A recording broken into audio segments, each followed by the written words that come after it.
నమస్కారం, అవంతిక టీవీకి స్వాగతం. తిరుపతిలో బీసీ వర్గాల ఆధ్వర్యంలో చంద్రబాబు పుట్టినరోజు వేడుకలు. తిరుపతి సానవాయి రోడ్డు సర్కిల్ వద్ద నారా చంద్రబాబు నాయుడు పుట్టినరోజు బీసీ వర్గాల ఆధ్వర్యంలో ఘనంగా నిర్వహించారు. వివిధ కులాలకు చెందిన నాయకులు ఐక్యంగా పాల్గొని వేడుకలను జరిపారు.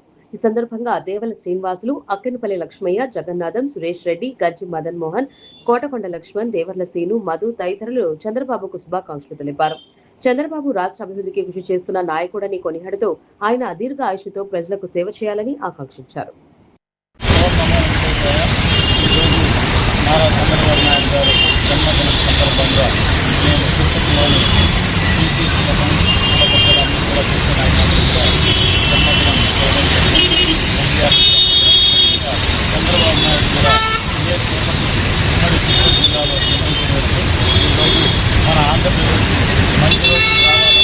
అమరావతి పూర్తి అవ్వాలన్నా, పోలవరం పూర్తి అవ్వాలన్నా, ముఖ్యంగా తెలంగాణలోని హైదరాబాద్ ఐటెక్ సిటీ ఉన్నతమైన స్థాయికి వెళ్ళడానికి అతను మేధాశక్తి.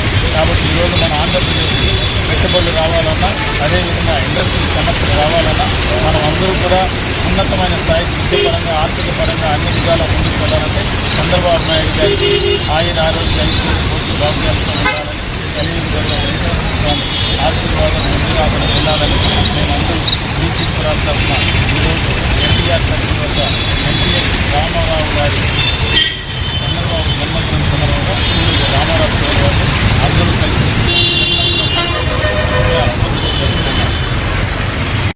ఆంధ్రప్రదేశ్ రాష్ట్ర ముఖ్యమంత్రి వర్యులు నారా చంద్రబాబు నాయుడు గారి 76వ జన్మదినం సందర్భంగా బీసీ సంఘాలందరం కూడా ఘనంగా ఆయనకు కేక్ కట్ చేసేసి జన్మదిన కార్యక్రమంలో మేమందరం కూడా పాల్గొన్నాము.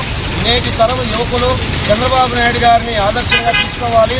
76 సంవత్సరాలు వచ్చినా కూడా 18 గంటలు పనిచేస్తూ అధికారులతో కానీ, కార్యకర్తలతో కానీ, పార్టీ కార్యక్రమాలు కానీ, అదేవిధంగా పారిశ్రామికవేత్తలతో కానీ నిత్యం ఐఏఎస్ ఐపీఎస్లతో గైడెన్స్ ఇచ్చి ఈ రాష్ట్రాన్ని ముందుకు తీసుకుపోతున్నటువంటి నేటి యువకుడైనటువంటి రాష్ట్ర ముఖ్యమంత్రి నారా చంద్రబాబు నాయుడు గారు రేపటి తరం భవిష్యత్తుకున్నటువంటి యువకులు, ఎమ్మెల్యేలు, నాయకులు, కార్యకర్తలు ఆయన్ని చూసి పనితనాన్ని నేర్చుకునేసి ఈ రాష్ట్రంలో తెలుగుదేశం పార్టీ అనేక రంగాల్లో ముందుకు తీసుకెళ్తున్నటువంటి మా నాయకుడు చంద్రబాబు నాయుడు గారి 76వ సంవత్సరం పుట్టినరోజు సందర్భంగా మేమందరం కూడా ఆయనకు శుభాకాంక్షలు తెలియజేస్తూ, కలియుగ ప్రత్యక్ష దైవం వెంకటేశ్వర స్వామి ఆయనకు ఆయుర ఆరోగ్యాలు అష్టైశ్వర్యం కలిగిస్తూ ఆయన్ని 29లో మరొకసారి పెద్ద ఎత్తున ఆంధ్ర రాష్ట్ర ప్రజలందరూ కూడా గెలిపించేసి ఈ ఆంధ్ర రాష్ట్రాన్ని మరొక అడుగు ముందుకు తీసుకుపోయేదానికి సహకరించాలని చెప్పని రాష్ట్ర ప్రజలకందరికీ మరొకసారి ఆయనకు ఆశీస్సులు ఉండాలని కోరుకుంటున్నాం.